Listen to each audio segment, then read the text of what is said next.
Дефинирајќи ја иднината и ослонувајќи се на своето богато историско наследство, Рено представи концепт на електрично комерцијално возило, наречено Естафет, и со големина колку продолжена верзија на Кангу, ќе се произведува заедно со Волво почнувајќи од 2026 година.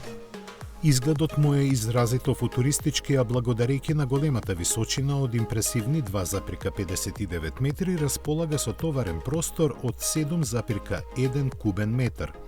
Страничните врати се лизгачки, а задната во вид на ролетна, додека внатрешноста е флексибилна и може да се прилагоди за разни намени.